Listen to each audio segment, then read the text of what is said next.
Story king में आपका स्वागत है।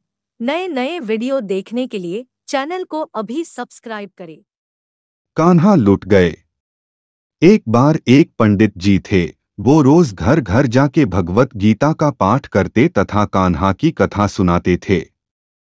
एक दिन उन्हें एक चोर ने पकड़ लिया और उसे कहा, तेरे पास जो कुछ भी है मुझे दे दो।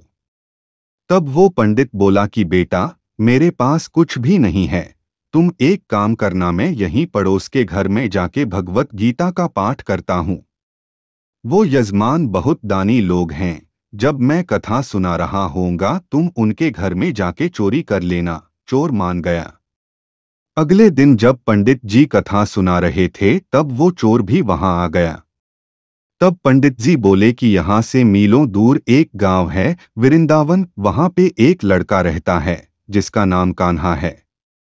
वो हीरों जवाहरातों से लदा रहता है। अगर कोई लूटना चाहता है तो उसको लूटो। वो रोज रात को एक पीपल के पेड़ के नीचे आता है जिसके आसपास बहुत सी झाड़ियां हैं।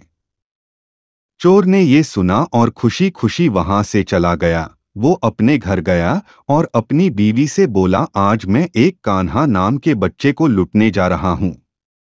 मुझे रास्ते में खाने के लिए कुछ बांध दे।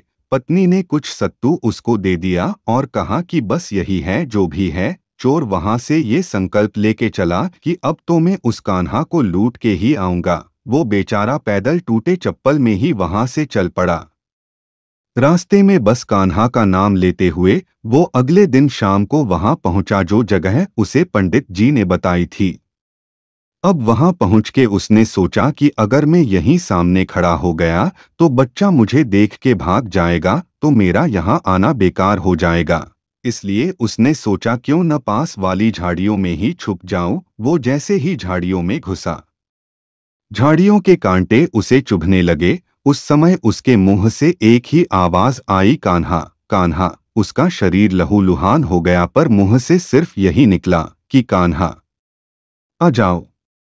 अपने भक्त की ऐसी दशा देख के कान्हा जी चल पड़े। तभी लक्ष्मी जी बोली कि प्रभु कहाँ जा रहे हो, वो आपको लूट लेगा। प्रभु बोले कि कोई बात नहीं, अपने ऐसे भक्तों के लिए तो मैं लुट जाना तो क्या मिट जाना भी पसंद करूंगा। और ठाकुर जी बच्चे का रूप बना के आधी रात को वहां आए। वो जैसे ही पेड़ के पास पहुंचे चोर एकदम से बाहर आ गया और उन्हें पकड़ लिया और बोला कि ओ कान्हा, तूने मुझे बहुत दुखी किया है। अब ये चाकू देख रहा है न, अब चुपचाप अपने सारे गहने मुझे दे दे। कान्हा जी ने हंसते हुए उसे सब कुछ दे दिया। वो चोर हंसी खुशी अगले दिन अपने गांव में वापस पहुंचा और सबसे पहले उसी जगह गया जहां पे वो पंडित जी कथा सुना रहे थे। और जितने भी गहने वो चोरी करके लाया था उनका आधा उसने पंडित जी के चरणों में रख दिया। जब पंडित ने पूछा कि ये क्या है, तब उसने कहा, अपने ही मुझे उस कान्हा का पता दिया था, मैं उसको लूट के आया हूं और ये आपका हिस्सा है।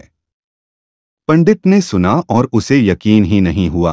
वो बोला कि मैं इतने सालों से पंडिताई कर रहा हूं, वो मुझे आज तक नहीं मिला। तुझ जैसे पापी को कान्हा कहाँ से मिल सकता है। चोर के बार बार कहने पर पंडित बोला कि चल मैं भी चलता हूँ तेरे साथ वहां पर, मुझे भी दिखा कि कान्हा कैसा दिखता है।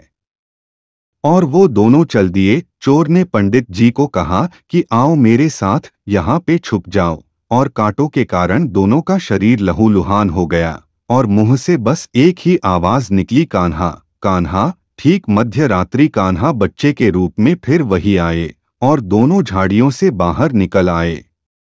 पंडित की आंखों में आंसू थे। वो फूट फूट के रोने लग गया और जाके चोर के चरणों में गिर गया और बोला कि हम जिसे आज तक देखने के लिए तरसते रहे, जो आज तक लोगों को लुटता आया है, तुमने उसे ही लूट लिया, तुम धन्य हो। अगर ये हमारी वीडियो अच्छी लगी हो तो हमारे चैनल को सब्सक्राइब करें और बेल आइकन को जरूर दबाएं।